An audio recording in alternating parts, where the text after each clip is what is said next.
Australia's waters, long seen as distant and peaceful, are suddenly witnessing something different, something strategic. Three Chinese warships, silent, steady, and powerful, have cruised just 150 nautical miles off Sydney's coast. Naval drills in the Tasman Sea, fighter jets dropping flares near Australian aircraft, sonar attacks on divers.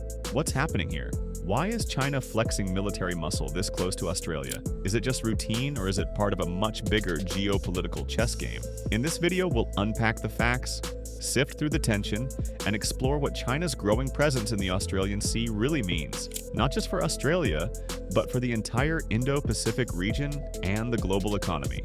Let's dive in. The shockwaves off Sydney. In February 2025, Australia's Defence Force spotted three Chinese naval vessels, the sleek Renhai-class cruiser, a frigate, and a supply ship, sailing down its eastern coast. They were 278 kilometers east of Sydney. Not technically violating any laws, they were in international waters, but still, it was a move that raised eyebrows, especially because these weren't just transport ships. These were combat-ready vessels, performing live-fire drills in the Tasman Sea. And if that wasn't enough, a few days prior, an Australian Air Force plane patrolling the South China Sea was buzzed by a Chinese jet, flaring dangerously close. Now, Defense Minister Richard Marles was quick to calm nerves, saying, "It's not unprecedented, but it is unusual." And sure, legally speaking, China did nothing wrong, but geopolitically, that's another story. What's driving China's moves? To understand this, we have to go back, way back. Since 2012, China has been pursuing one clear goal: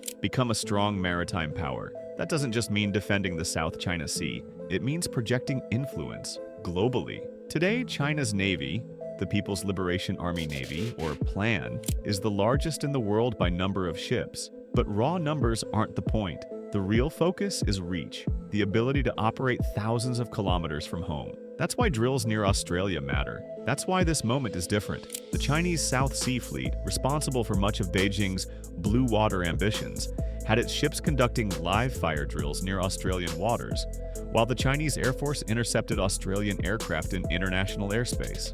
Coincidence? Maybe, but many analysts see something more calculated. A signal, perhaps, that China is willing to test the boundaries of presence without crossing into open aggression. Is this a response to Australia's own moves? Let's not forget, this isn't happening in a vacuum. Australia has become an increasingly active voice in regional defense. It's part of AUKUS, a military pact with the US and UK aimed at bolstering Indo-Pacific security. That includes plans to build nuclear-powered submarines and host rotational US forces in Perth. And in 2023 and 2024, Australia conducted multiple freedom of navigation patrols in the South China Sea and expressed support for Taiwan, a red line for Beijing. So, when Chinese ships showed up near Australian waters in February 2025, it wasn't just a flex, it may have been a message. Still, Australia hasn't framed it as an act of aggression.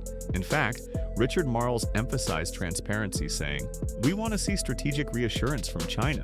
We're clear about our defense plans.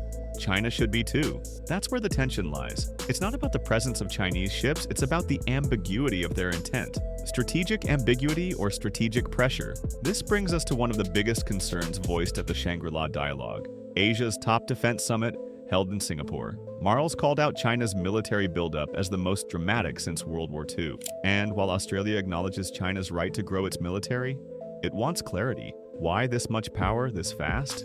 And why now? China, for its part, skipped its speech at the summit and sent a lower-level delegation, a symbolic absence that only fueled suspicion. In the vacuum left by Beijing, allies like the US, Australia, and the Philippines dominated the conversation, urging for a rules-based order and transparency. The Philippines Defense Minister, Gilberto Teodoro Jr., didn't mince words. He called China's conduct irresponsible and reckless, especially regarding their behavior in the South China Sea. So, what we're seeing isn't just military maneuvers, it's strategic messaging. Through drills, presence, and selective silence, China is asserting its right to operate globally without necessarily providing answers.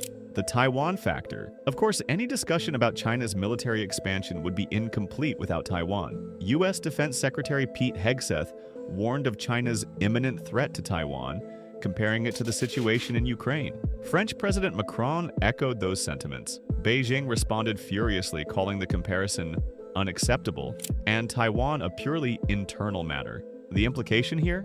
China wants to make it clear, Taiwan is non-negotiable, and countries that interfere, Australia included, will feel pressure elsewhere. That could be in the form of economic leverage, cyber interference, or, as we're seeing now, military proximity. Australia's support for Taiwan and its presence in South China Sea patrols may have indirectly triggered the unusual February naval activity. It's not a declaration of war, but it is a loud knock at the door. What should Australia do?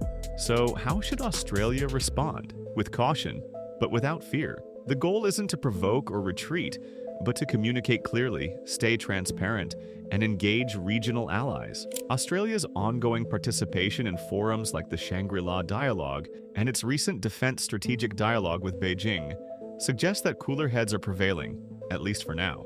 Defense Minister Marlies has repeatedly stressed the importance of international law. And despite the drama, Australia acknowledged that China's naval actions were within legal bounds. It's a tricky balancing act, watching closely without escalating. There's also the economic angle. China remains Australia's largest trading partner. That relationship has been strained before, and could be again. But so far, both sides seem intent on managing tensions through diplomacy, not force. Undersea intelligence games. While surface-level tensions dominate headlines, the most strategic and unsettling developments are unfolding beneath the ocean's surface. The South Pacific, once considered a relatively peaceful region, has become the site of a silent and high-stakes intelligence war. China's naval presence in Australian waters goes beyond the visible might of destroyers or surveillance ships. It increasingly involves undersea mapping, electronic probing, and suspected sonar tests that hint at deeper objectives. Intelligence experts believe Chinese vessels are charting detailed layouts of oceanic terrain, mapping undersea communication cables, and potentially installing passive surveillance devices capable of intercepting data or tracking submarine movement. These networks form a hidden layer of the conflict, difficult to detect, even harder to prove, and nearly impossible to regulate under existing international maritime law.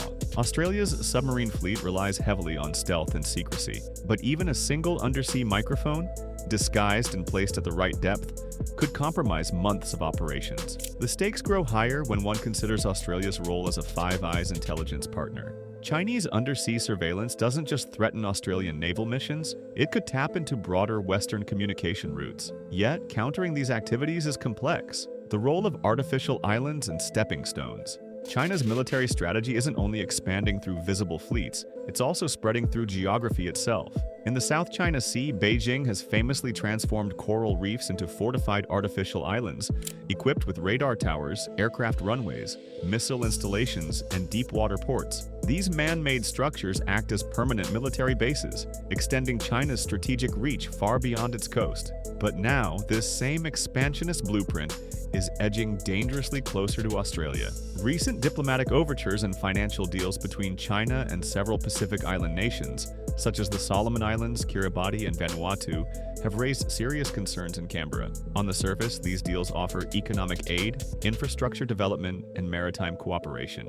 But behind the scenes, analysts fear they are creating stepping stones for Chinese military logistics. If China can secure access to key ports or airports in these island nations, it could dramatically increase its operational endurance in the South Pacific. Refueling and resupplying closer to Australia allows China's Navy to operate longer and faster, bypassing the limitations of returning to mainland bases.